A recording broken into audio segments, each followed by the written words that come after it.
It looks like they're still discussing that. And also Braxis was open. There's still a chance that Raven can pick Braxis instead because 2-lane maps, of course, easier to rotate around Braxis. You do have to... Globals do come out a lot, and even sometimes Rexar. So, who knows? I hope so. No Rexar yet in HGC Korea Phase 2. So, it's Raven. So, there is chance of anything, you know. There definitely is. I think, you know, you alluded to it even after we saw the Dragonshire ban. We've seen Raven pick Braxis before. It's also a 2-lane map, just like the previous map they just played on. So there are definitely reasons why they could take us to Braxis. You're absolutely correct. And that's something that I think would be cool to see. It's also a really good map for HGC, I think, though. Like, she's got a decent cooldown. She's good on all these mages. So wave clear-oriented play is going to be nice. Hoping that when the Jaina rework comes out, we'll see HGC on Jaina. You're a big Jaina lover, Wolf.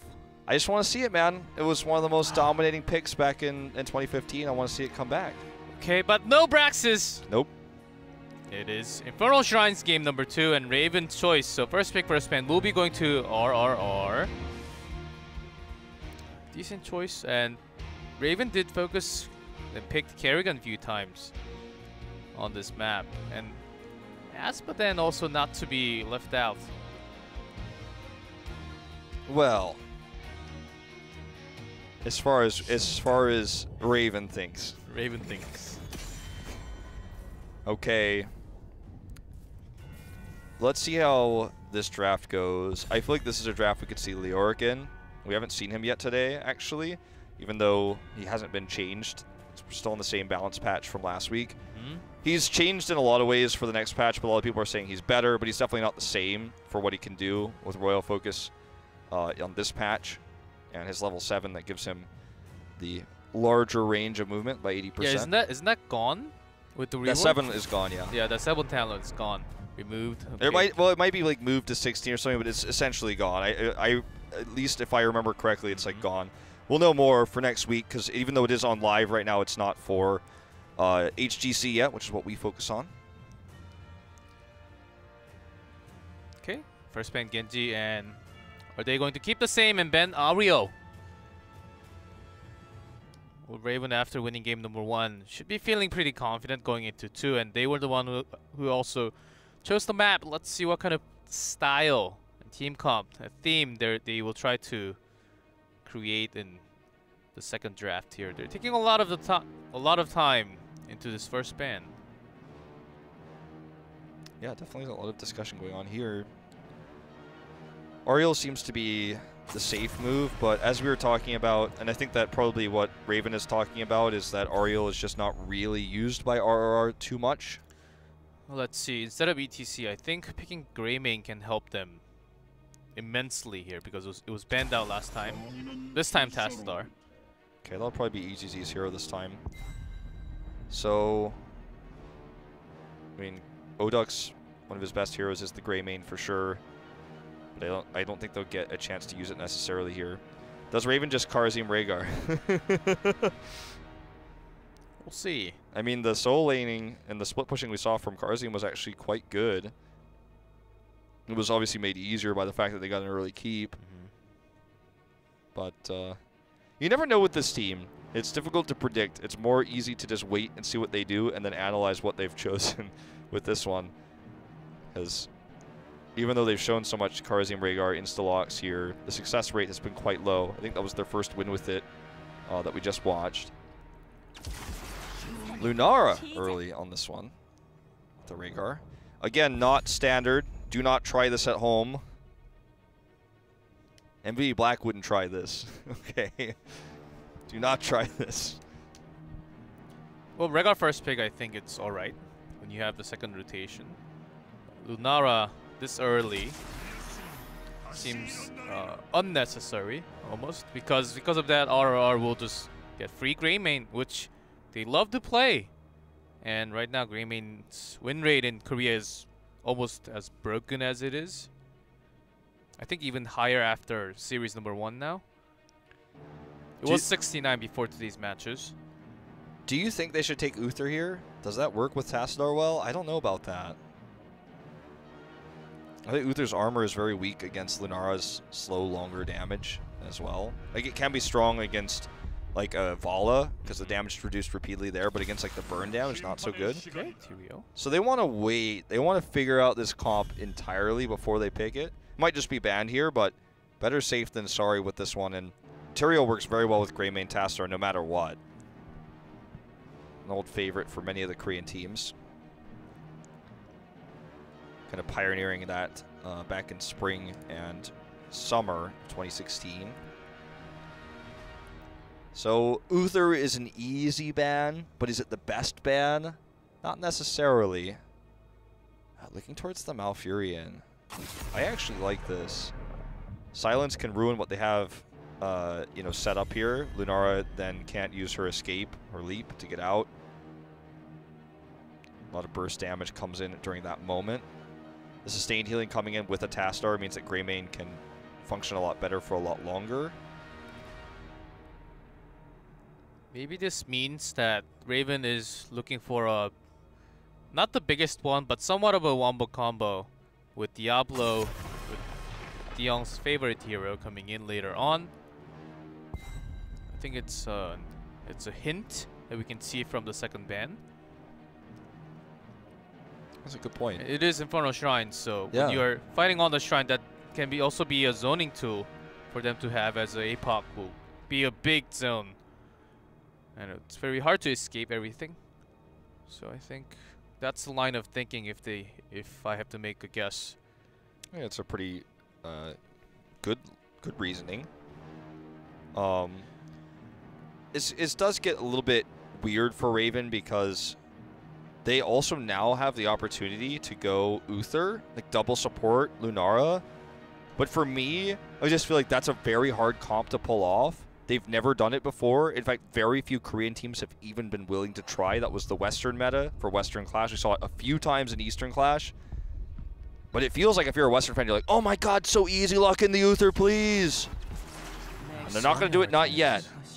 Could still do it for the 5th pick. They're going for their old favorite, the team fighting comp. They want to control the shrine and do all the damage. Lunara will be doing ranged. Sonya will be standing in the front line. Maybe can even solo shrine. Yeah, she's one of the best solo shriners. She always has been. This was the best map for Sonya for so long, and best map for Kerrigan still. Not going to see Kerrigan anymore, but may never see Kerrigan again.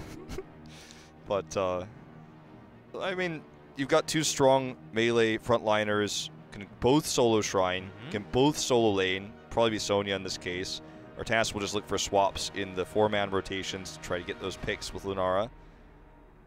In this game, I think if Raven wins the early game, can very much snowball into Raven's favor because of how this composition will just crush with its wave clear. Or what's it going to be? We're looking for really the supports here. Let's see if they bring up some globals along. Lucio. Just for the rotation, and they do want to dive and chase this time because Sonya or Artanis will be trying to get swaps. They will try to get a lot of damage with the spear. So I think Arthas was a decent pick because there's lots of melee and bruisers on the other side. Yeah. Good counter. Arthas will definitely make it more difficult for Sonya to get as much whirlwind heals as she really wants to. And if she gets rooted or Artanis gets rooted, it could ruin everything for Raven. Sound barrier very good for Greymane. This is overall, I think, a solid draft for RR, a little bit more well-rounded than their first one. For Raven, last pick here is either going to be the Uther or another type of ranged DPS, like something like Li Ming. Very much a poking one. I think Tychus is a little bit risky when you're getting into this territory, especially because before 10 he's very weak, very squishy. I think they can still pick the Muradin, just like in game number 1. Falstad? I like no tank! I like the Falstad over the Tychus at least. No tank team comp. Yeah, I mean, it's basically tankless. You have two bruisers. Artanis can function as a tank if he builds like a tank, which he did not in the previous set on BOE. But in this draft, certainly can work. The draft of RRR, though, looks more traditional. It's more balanced. It's more standard. It's more meta. So we'll see if they can tie it up, guys. We're heading into game number 2 on Infernal Shrines.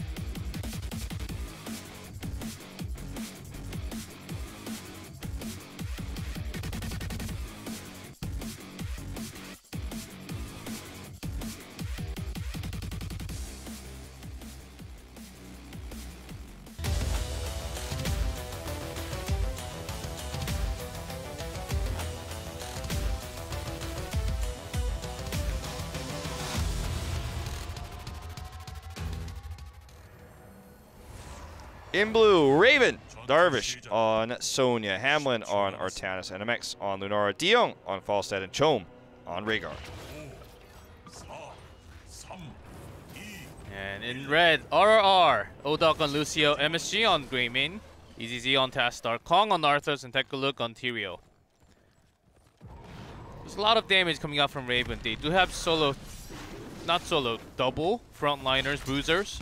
Artanis can also go towards the tank build, I guess, but not the most traditional tank we've seen. There's a 1-1 trade. Yeah. Looks like that's going to be all that happens here. Odok should be able to help everybody get out alive. Looking for more, though. They get the double root. Not going to be any picks from that. I guess RR gets the final good trade there because of that. Darvish is playing with fire here. I guess somehow that helped NMX survive. I don't know if that should have been how that happened, but that's how that happened. Okay. Raven things. Just Raven things. Yes. We all knew what to expect from this series, and so far has not disappointed. All right, now let's take a look at, God, every time I say take a look, I think about how you said that about take a look before. Let's take a look at, Take a look. No, G-Clef, no! Let's take a look at how I'm this bad influences from Wolf. How this laning phase sets up, because remember they have 2 soul laners. So they have Sonya in mid, who's now getting set up to get pushed out by RRR, and you have in the top lane for the majority of the time it's been Artanis up against Arthas. So they kind of have 2 strong soul lanes, and then they've been struggling a little bit in the 4-man rotation in bottom as a result. Not going to actually lead to anything really impactful just yet, but I was wondering if we would see a pick because of this in the bot lane. But Ravens kept everything alive, and now they actually have control of the start of the shrine as everyone else rotates in. Falstad can split soak before coming up. And this is Diong's first ever Falstad. Played lots of other heroes too, but this time maybe he will be able to soak out RRR because they will be controlling the shrine with a lot of damage, but they will be lacking the sustain when Chom does not have mana when he needs multiple targets to heal at the same time. Okay, double root, triple root maybe even coming in there. Not going to matter. They were already in such good position, Raven was, that they're actually contesting this really well before Falstad even gets here. He is going to need to come up now, though. There's only so much healing Darvish can actually receive to stay alive there from his whirlwind, so he does end up dying. Falstad just not interested in coming. Looks like they're just going to give the shrine up and look for about 4 extra waves of soak. But as RR realizes this, look what happens. Immediately HGC rotates down, and they're just not going to... They're not going to let Raven get a massive experience lead. So Raven now loses both the shrine and, I wouldn't say they lost the experience lead, but they didn't get as much as they would have liked to. So I think Falstad not coming up there definitely could have cost them big. And this is an arcane Punisher we're talking about. It's not just an ordinary early game Punisher. And if they were not going to spend Falstad to the top lane, I think they could have soaked it a lot more by just having another one in the mid lane and pushing that also. It's a little bit of indecision coming out from Raven. If they wanted to fully go for a shrine or really just soak for EXP, they had to choose one. But of course, if you're trying to choose 2 rabbits at the same time, you lose both sometimes. No, unless like they're both running right next to each other for some reason, or like both tied together by the foot. But like otherwise, yeah, you're pretty spot on. Kong scouts this out. This is actually almost a huge moment where he could have just stolen it because they didn't have vision. He does not try to do a noblesse thing though. He walks away and Still going to have that camp taken. Meanwhile, very heavy commitment here to get Chom. They will be successful. Nice body blocks coming out from Tekuluk, and now he will just go over the wall. And the second kill, lots of this coordination coming out from Raven. And their camp timing seems okay, but it's RR that's really punishing because they got their early camp timing. Oh man, Darvish is up here super greedy too. He does have his whirlwind upgrade, so get out of the route. But man, like, had they had the top camp while they were pushing with Darvish up there and trying to slowly contest this, even if they lost, I would have liked it a lot more. So he didn't really get that much done. They're finding themselves in a structural deficit in kind of every aspect. Like, it's not just these impellers, it's the impellers at the bottom of the screen you guys can't see that are shooting at this. Wearing on these, taking away the ammo. And RR is just in great position structurally now. With the ammo down, this lane will always be pushed, which will give them more safety. The next shrine is about to come up. Comes up right as I say that. It'll be the mid shrine where all these cannon towers are now out of ammo. So if RR gets it, it's basically going to go straight to the fort. And look at this. They get this at the perfect timing to go with the shrine. Raven will do the same, though. They do time it, and Falstad still at the bottom lane. Let's see if this time Falstad would join the team fight, because this one will decide who gets to go for level 10 first. Yeah. And the only reason why they're still even in experience is because Falstad was down there for so long. Maybe they want to stall time and try to delay as much as possible so Falstad can soak in for 10, but RR is not going to happen. Seems like they're focusing on to Hamlin right now. Okay, Hamlin does dart away for just a moment, will be taken out, and RR is totally controlling this at the moment. Big root comes through. Falstad joins the team fight, and NMX has been doing free damage from the side. That's what they got a kill onto Lucio. So for one, everyone gets the tap here though for Raven, because they want to come in and actually hit this with 10. They're so close to 10. Right on the edge here, and they have the health advantage right now. HGC does have dimensional shifts. You might have to use it again. So they are pushing in because they know they will be hitting 10 before RR does. Yep, just a few more of these skeletons will get it for them. It seems like RR will have enough time to come back. Still, numbers quite away from 40 right now. This is such a huge moment. If RR gets this, they get a great lead. But it looks like Raven is actually going to grab it. 34. Oh, he gets bopped by that spear from Darvish there. And that seals the deal there. That certainly does. And Punisher will be going to Raven. So now Raven has the ability to turn this game around structurally. They will need to go clear the Tiger dudes up here with the Fallen Shaman camp that have knocked this down to half health. So RR continues to be ahead in structures, but with the scaling of the Punisher at this point, they could definitely hope to get a fort here. And look at that swap. Onto Arthas. So does survive though. But his own heroic and some healing coming out from Modok. May even have to pop the sound barrier. Lots of... Sank comes in, stacked on top of each other, unfortunately, but they still get the pick here onto Darvish. He actually does not survive, and Seshwell does not go off here. That's going to be the double. And sure, they may get the fort here, but is it worth it? I don't think so, and they don't even get it. Oops. Diong is just split pushing the entire time. I feel like this is becoming more of a liability than a benefit at this stage with the Falstad split pushing, because there are certain moments where his gust could have changed the fight. He didn't use it. Big time. And it's just, this is a weird game. And I'm watching the Lunara solo camp, and okay. It's also not Leap from Lunara, or for Sonya for that matter, but we knew it wasn't going to be for her. Yeah, they're basically going full team fight because I don't think Lunara has to take the lead because they have pretty decent damaging front line. So Lunara can just do damage from the side, which is exactly what we saw from the last Shrine team fight. NMX has been doing free damage. That's what they got. That's exactly why they got the kill. But this overextension in the mid fort, I think they just had the momentum to go in. Didn't realize all the protective tools that RR had, like a sound barrier, sanctification, because they were looking for kills. Yeah, they certainly were. You called it right at the beginning before that came up. It was very much the idea to defend is to use that sound barrier. They stacked it with a Sank. It doesn't matter at the end of the day because they won the fight. This is a huge push though. They have Sonya who does so much damage. They have the Impalers. And mid fort goes down. This one soon to go down. So they actually get double forts in this play. We are seeing Dion come in for the first time now. He is here. He is here, and he's looking for the gust angle. He is. Look at this positioning. Good positioning here, actually. They're just kiting so well. They're winning the ranged war here. Ammo with the double swap as well. This could be disastrous for RR. Sound barrier, well timed. Sanctification is available. They won't stack it this time. Look at all the damage Lunara has already done. Fort goes down. RR needs to leave this position. There's no reason to stay here. No reason to stay here. Double swap comes along from Hamlin. Is that going to be enough? Perfect sanctification, though. Ancestral goes off this time. Onto Darvish. He's warwinding and getting his life back. Falstead is the first one to fall. MSG actually survives, rolls out there. Go for the throat was so well used there to get the resets. And it looks like with that sanctification, they will turn this fight around. Look at the swaps here. Hamlin survives, gets the shields up, but they don't have enough mana. They can't stay here. He's going to go down. So 3 dead on the side of Raven. They got double forts, but again at a high cost. As this game is just off the rails, G-Clef. And no gust.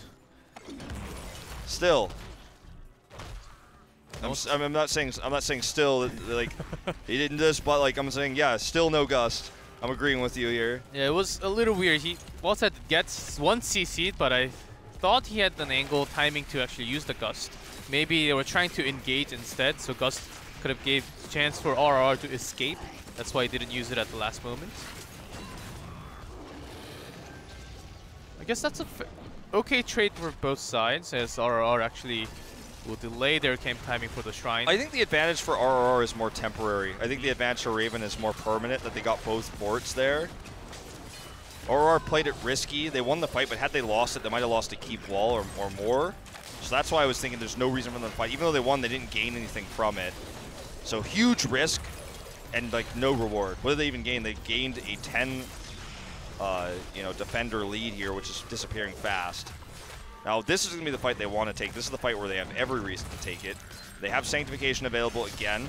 This could be a really good one for them. Darvish just trying to maintain that fury. He's alone. If he does not get Ancestral, there's a Gust with the Ancestral. Perfectly used for Raven, but they used a lot of the tools.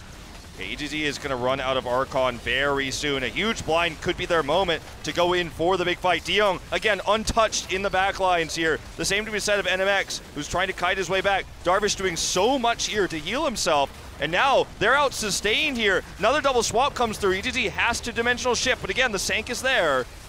Hamlin seems like he will be the first one to die. Everyone's so low on RRR, but the sound barrier now well-timed. Well-timed, but NMX is free to do all the damage. Now they're into the choke point. They're getting so much damage. His Interior, is it going to be enough? Oh, there's no defense for these. There's no front line. It was a tankless comp from the beginning. Now 2v4. There's just too much damage. RR not being confident to hard engage this. Diyoung, can he 1v4? And MX comes back over. This is insane. Oh my god. He's poisoned. They're so low. Okay, they get the 1. This should be the 2. 1, 2.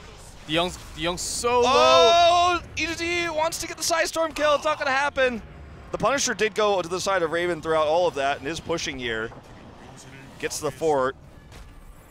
What a crazy fight that ended up becoming. RR should have won it, though. They were just not confident. They were hiding there, giving more opportunities for Raven to do extra damage. They were panicking, basically. That was definitely a panic, yeah. It was like, there's a Lunara. Guys, we need range damage. But Tastar was so low. I think that was the biggest thing, because EZZ was poisoned so long. If she did not get the shield or healing, she would have died, so she could not come out. And Greymane tried to do some damage, but of course Lunara taking the Thorn, I think, was a big part in that team fight. Oh, absolutely. Well, like a Quagnix fight right there, man. Not to say that the NMX and Quagnix are on the same level as Lunara, but the amount of time I've seen Quagnix kill like 4 people with Lunara by himself is just too high at this point. So this is now both camps taken. They didn't get the neutral camp, but they have everything else. They're just going to siege this. Play very passively. They have Sonya, who can do tons of damage as long as she doesn't get caught. There's no way to really catch her right now. Even if a root goes off, there's Cleanse. There's the Cleanse already. They have Ancestral available. They just want to gain as much value from this as they can because they got the double cap. And look at what's happening in the bot lane. They've got the Falstad split push with the Artanis. So we get into structural lead after structural lead for Raven. A game where they were so behind for so long. I feel like they've really turned it around, understanding how to use the Merc camps. Darvish is just free to do all that because RR does not really have too much CC. Basically, I see Arthur's root is basically the only one. So she's not really scared. There's a lot of cleanse, as you mentioned, for escape. So she can do whatever she wants. And meanwhile, Falstad pushed all the way into the walls. And this camp will be doing a lot more, depending on the next shrine, where the next shrine happens. If it's top, this camp will get so much value. Look at what Raven is doing. They're all splitting off in different directions. There's no coordination. It seems like there's frustration in comms. They actually can't even control their own camp right now. Kong comes down here. People were coming with him, then they left. So now he's going to get this massive slow from the totem at 16. He's dead. That's a dead Arthas. And now there's a huge problem. Falstad can actually continue to split push the top to get them 20 faster and get that keep wall down. All they're going to have is their camp here, which they do finally take. But this means that there's enough time, because they have all the vision of this. They saw this rotation several times, Falstad did. They have all the time to get their own camp, then they can win the battle between these Shaman camps in the top lane, because Falstad's going to be split pushing it.